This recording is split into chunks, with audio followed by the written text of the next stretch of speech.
नमस्कार, आप सभी का स्वागत है मेरे चैनल ज्ञानोदय में। और जैसा कि आप सभी जानते हैं कि हिंदी साहित्य की श्रृंखला में रासो साहित्य पर चर्चा इस समय चल रही है। और हिंदी साहित्य के अंतर्गत जो रासो साहित्य है वो बहुत ज़्यादा इम्पोर्टेंस रखता है। इस पर क्वेश्चंस भी काफ़ी आते हैं, ठीक है। तो ये तो मैंने लगभग आपको कंप्लीट करा ही दिया है और आज हो जाएगा ये। इसके अलावा अब जो बचा है कुछ रचनाएं और उनके समय का ट्रिक्स के साथ, इसके अलावा कुछ कवियों के विषय में जो है मैं आपको बताऊंगी। देखिए, मैं एक सीरीज और स्टार्ट करने वाली हूँ हिंदी साहित्य के प्रमुख रचनाकार, ठीक है। ये सीरीज़ का नाम होगा। तो मैं आपको रोज़ एक 4-5 मिनट का या 2-3 मिनट का वीडियो जैसी जैसी जानकारी होगी उस हिसाब से मैं आपको एक वीडियो रोज़ दूंगी, जिसमें एक किसी भी रचनाकार के विषय में, एक या दो रचनाकारों के विषय में मैं आपको पूरी जानकारी दूंगी। तो एक ये सीरीज़ चलती रहेगी और एक एक रचनाकार के बारे में हम रोज़ पढ़ते रहेंगे, ठीक है, जिससे आसानी से धीरे धीरे हम सभी रचनाकारों के विषय में जान जाएंगे, ठीक है। तो चलते हैं आज रासो की प्रामाणिकता यानी पृथ्वीराज रासो की प्रामाणिकता पर। तो प्रामाणिकता मतलब जो मैंने कल आपको कुछ पॉइंट्स बताए थे, जो हमारा जो लास्ट वीडियो था उसमें कुछ पॉइंट्स बताए थे कि कुछ विद्वानों ने पृथ्वीराज रासो को प्रामाणिक माना, कुछ को अप्रामाणिक माना। एक दो पॉइंट्स रह गए थे कल, वो भी मैं आपको बता देती हूँ। देखिए, मैंने आपको ये तो बताया था कि अप्रामाणिक किन किन बिंदुओं पर ठहराया गया पृथ्वीराज रासो, लेकिन उसको प्रामाणिक जो माना गया था, जैसे कि कर्नल टार्ड ने जो अपने विचार दिए, किस तरह से उसको प्रामाणिक बनाया, ठीक है। और भी लोगों ने जो है, मोहनलाल विष्णुलाल पांड्या ने ये बात कही कि जो मैंने आपको बताया कि आनंद संबत के विषय में उन्होंने बताया कि 100 सालों का अंतर था, ठीक है। वहाँ से वो बात क्लियर हुई।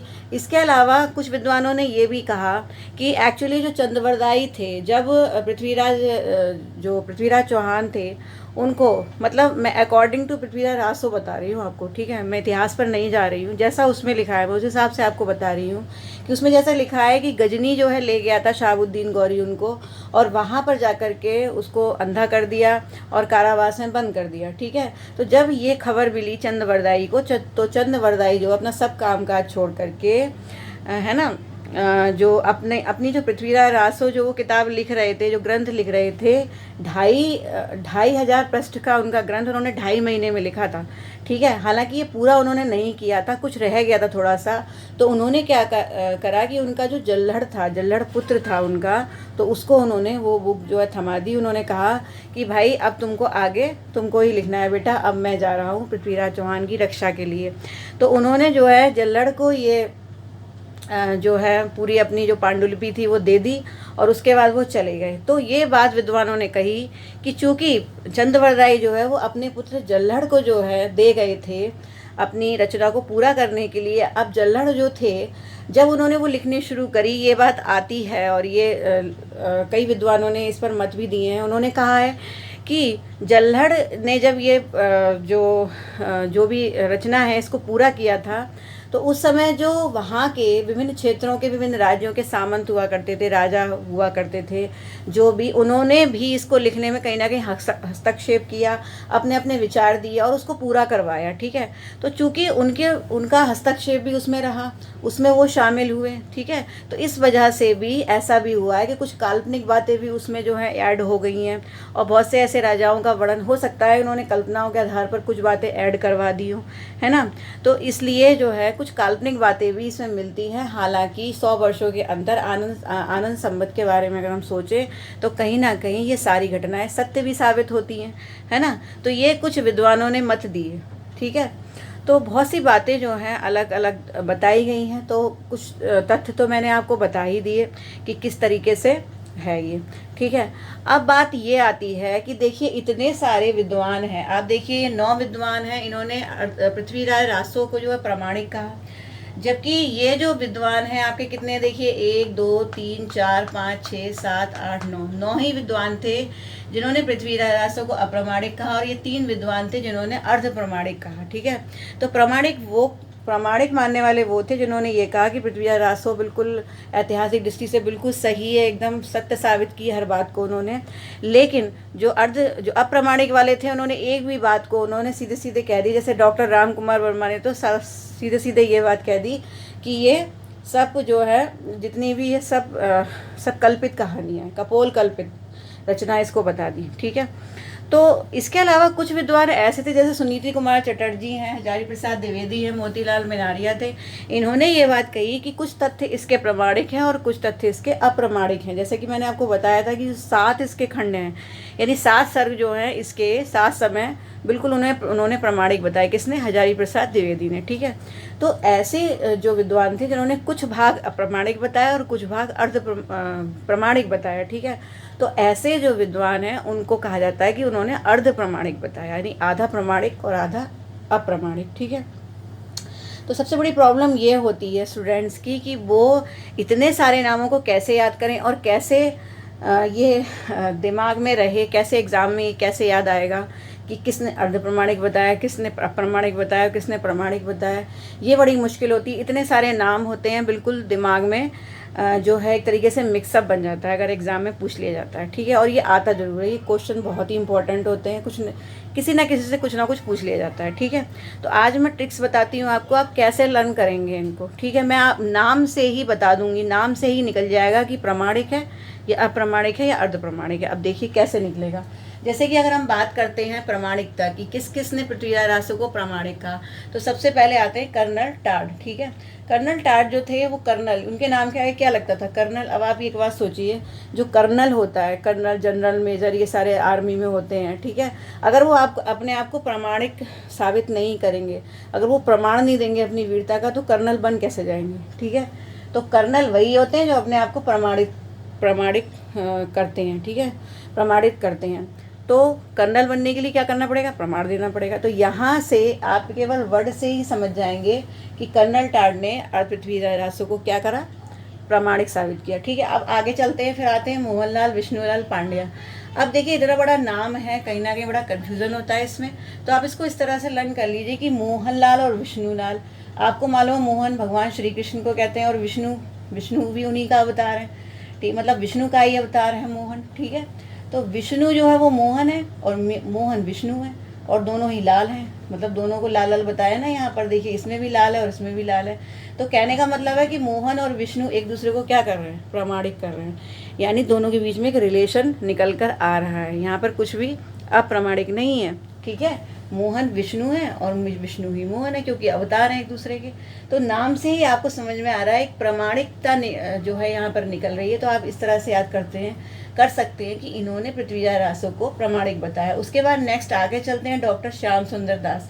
आपको मालूम है श्याम किसको कहते हैं? भगवान श्री कृष्ण को कहते हैं। तो श्याम जो है वो सुंदर है, ये सभी को पता है, ठीक है, कि श्याम जो है बहुत सुंदर दिखते हैं।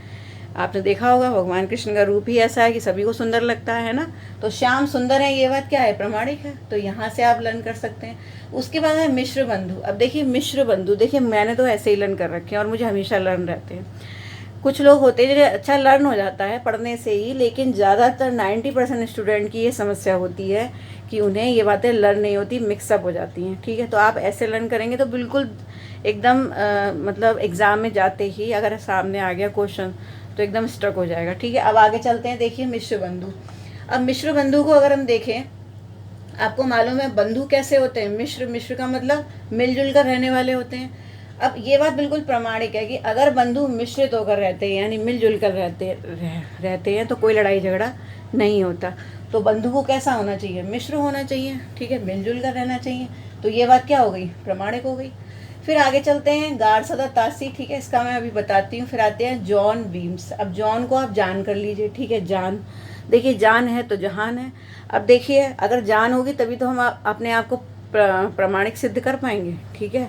हमारा सबसे बड़ा प्रमाण क्या है? कि हमारे अंदर जान है। जब जान ही नहीं होगी, मर जाएंगे और जला दिए जाएंगे या फिर ज़मीन में दफना दिए जाएंगे, तो फिर प्रमाण क्या रहेगा हमारा, ठीक है। तो जान से ही समझ में आ रहा है कि ये क्या है? प्रमाणिक। जान कैसी होती है? प्रमाणिकता को साबित करती है, ठीक है, प्रामाणिकता देती है, हमारा प्रमाण देती है। तो यहाँ से जॉन बीम्स आप लर्न कर सकते हैं। उसके बाद आता है मथुरा प्रसाद, ठीक है। आप कभी भी मथुरा जाएंगे तो आपको प्रसाद जरूर मिलेगा, किसी भी मंदिर में चले जाएंगे प्रसाद जरूर मिलेगा। तो मथुरा प्रसाद, यानी मथुरा में प्रसाद मिलता है, ये बात तो बिल्कुल प्रमाणिक है, ठीक है। मथुरा में आपको प्रसाद मिलेगा, ये प्रमाणिक बात है ना। तो इससे आप लर्न कर सकते हैं कि मथुरा प्रसाद, इन्होंने क्या साबित किया? इन्होंने पृथ्वीराज रासो को प्रमाणिक साबित किया। उसके बाद आता है अगरचंद नाहटा, ठीक है।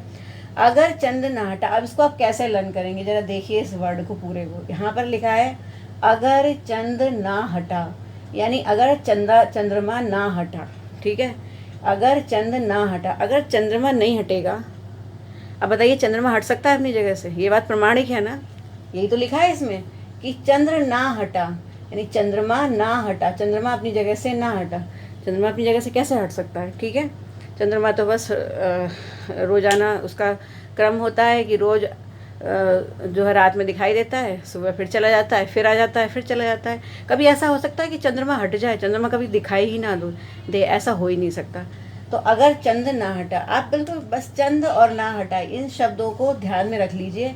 चंद ना हटा जैसे ही सामने आएगा तो आपको पता चल जाएगा कि ये क्या है, प्रमाणिक बात है बिल्कुल, क्योंकि चंद्रमा हट ही नहीं सकता। ठीक है, उसके बाद फिर आगे चलते हैं बिपिन बिहारी द्विवेदी। अब बिपिन का मतलब क्या होता है, सब हिंदी के स्टूडेंट हैं, सब जानते हैं बिपिन मीन्स क्या होता है, जंगल, और बिहारी मीन्स बिहार करने वाला, घूमने फिरने वाला, और त्रिवेदी का मतलब जो तीनों वेदों को ज्ञाता हो। तो आप देखिए, आप खुद सोचिए, जो जंगलों में विहार करते हैं वही तो त्रिवेदी होते हैं, यानी जो साधु सन्यासी जिन्होंने, ऋषि मुनियों ने जिन्होंने वेद पढ़े होते हैं, त्रिवेदी होते हैं, तीनों वेद पढ़े हुए होते हैं, वो साधु सन्यासी जो है जंगलों में रहने वाले ही तो होते हैं। विपिन बिहारी यानी विपिन में विहार करने वाले, यानी कि जंगलों में विहार करने वाले त्रिवेदी होते हैं। ये बात बिल्कुल प्रमाणिक है ना, आपके हिसाब से बिल्कुल प्रमाणिक है। तो यहाँ से ये सिर्फ एक कुछ ट्रिक्स हैं, ठीक है। अगर इन ट्रिक्स पे आपने ध्यान दे दिया, थोड़ा सा अपने दिमाग में इमेज बना ली, तो ऐसा कुछ भी नहीं है, बिल्कुल बिल्कुल क्वेश्चन आपका सही होना है एग्जाम में, ठीक है। फिर आते हैं अप्रमाणिक पे। अब अप्रमाणिक में अगर आप देखेंगे तो देखिए, अप्रमाणिकता पर अगर हम बात करें तो आते हैं डॉक्टर बूलर, ठीक है। डॉक्टर बूलर ने पृथ्वीराज रासो को अप्रमाणिक माना, ठीक है।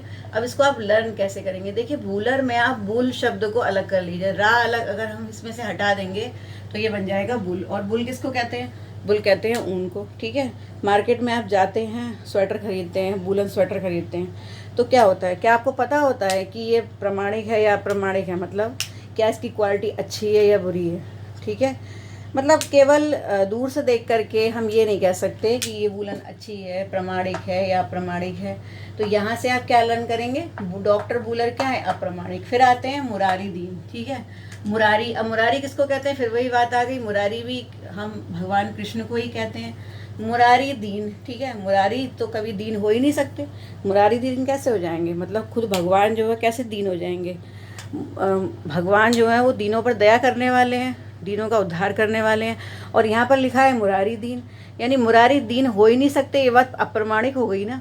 तो यहाँ से आप लर्न कर सकते हैं कि ये अप्रमाणिक है। उसके बाद फिर आते हैं कविराज श्यामल दास, ठीक है। अब फिर वही बात देखिए, फिर से वही बात निकल के आ रही है। श्यामल में आप ला हटा दीजिए, श्याम दास। अब श्याम कभी दास हो सकते हैं, जैसे मुरारी दीन नहीं हो सकते, वैसे श्याम दास भी नहीं हो सकते, है ना। तो श्याम दास नहीं हो सकते, ये बात बिल्कुल अप्रमाणिक है, श्याम दास हो ही नहीं सकते ना। श्याम दास, ये बात क्या है, अप्रमाणिक है। तो यहाँ से आपको लर्न हो जाएगा।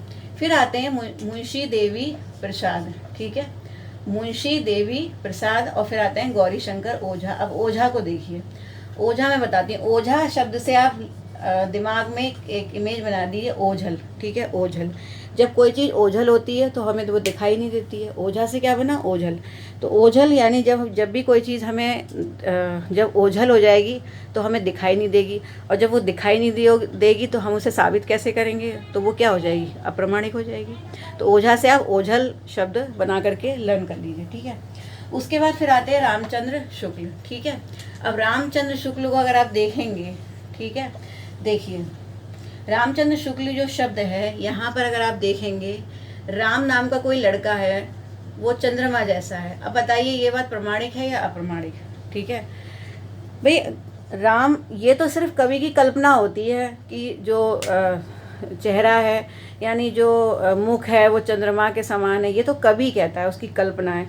लेकिन क्या किसी का मुख, यानी कोई भी राम है, क्या वो चंद्रमा के समान हो सकता है, नहीं हो सकता ना। तो ये अप्रमाणिक हो गई बात। तो देखिए शब्द से ही आपने निकाल लिया कि ये प्रमाणिक है या अप्रमाणिक है।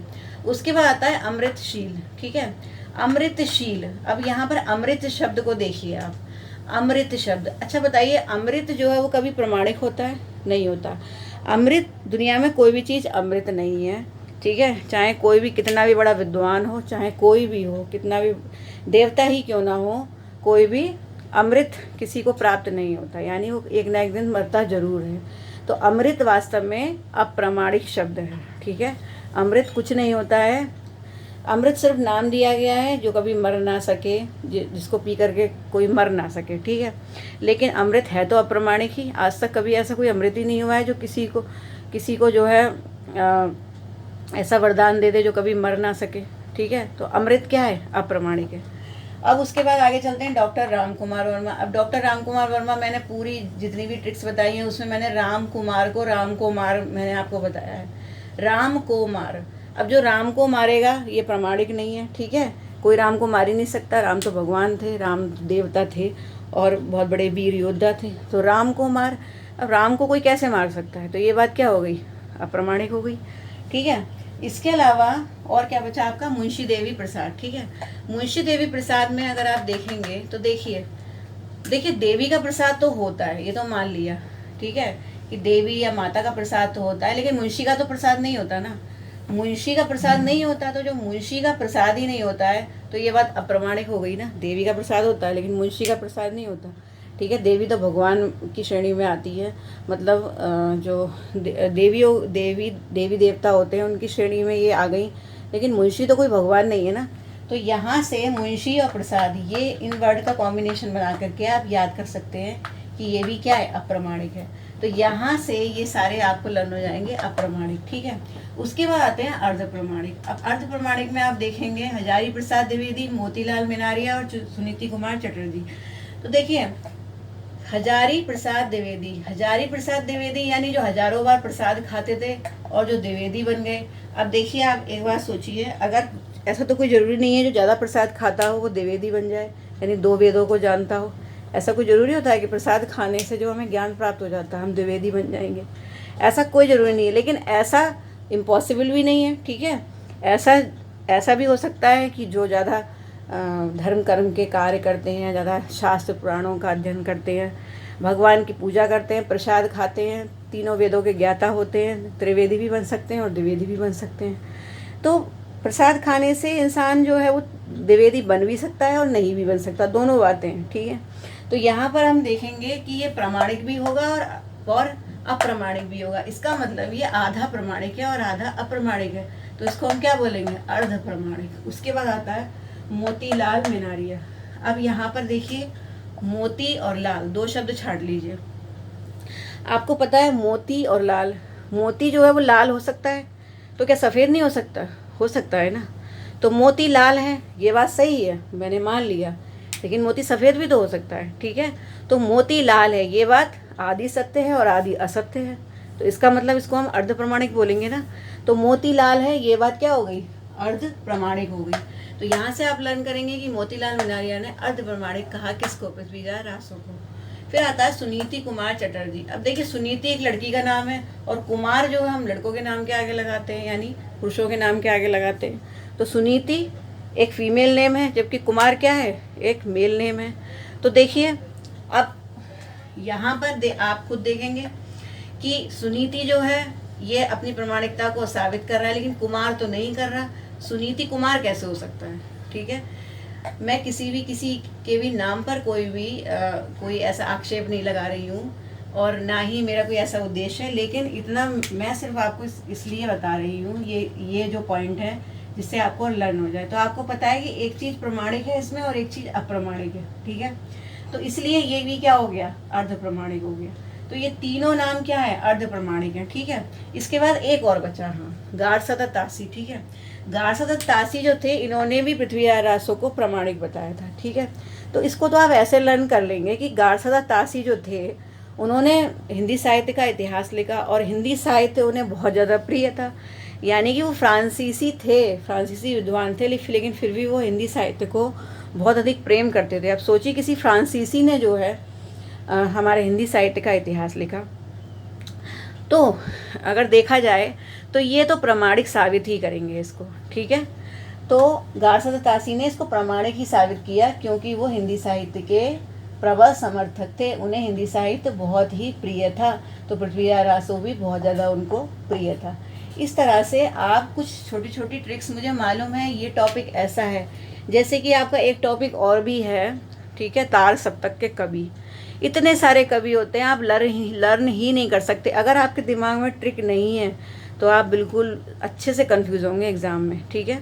तो इसलिए मैंने आपको ये कुछ ट्रिक्स बताई हैं, आप अच्छे से इनको पढ़ लीजिए, ठीक है, और लर्न करने की कोशिश कीजिए। हो सकता है आपको कोई पॉइंट नहीं भी लर्न हो रहा, फिर मुझे कमेंट करके बताइए, तो मैं कुछ और बताती हूँ उसके लिए। तो लगभग ये कंप्लीट हो चुका है आदिकाल। अब कुछ छोटे छोटे कवियों के विषय में मैं बताती रहूँगी, छोटे छोटे वीडियोज़ अपलोड करके। और आपको एक 50 क्वेश्चंस की सीरीज़ ज़रूर दूंगी।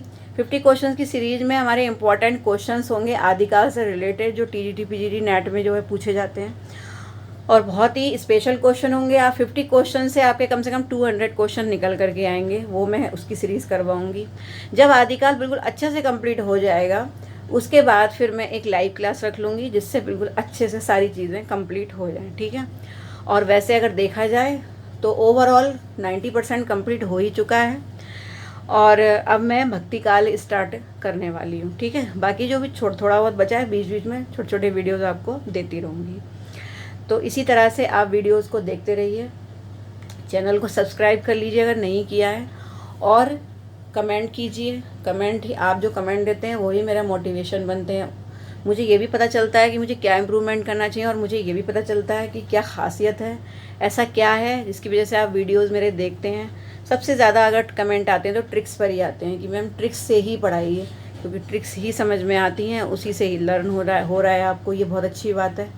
तो इसी तरह से लर्न करते रहिए और हंसते रहिए, मुस्कुराते रहिए। फिर मिलती हूँ नेक्स्ट वीडियो में, भक्ति काल के वीडियो में, ठीक है। भक्ति काल आपको करवाऊँगी अब स्टार्ट। भक्ति काल में मैं सबसे पहले आपको जो है आपका कबीर से शुरू करवाती हूँ, ठीक है, निर्गुण भक्ति काल से। तो पहले तो प्रवृत्तियाँ और विशेषताएँ ही बताऊँगी, ठीक है। तो फिर मिलती हूँ नेक्स्ट वीडियो में। नमस्कार।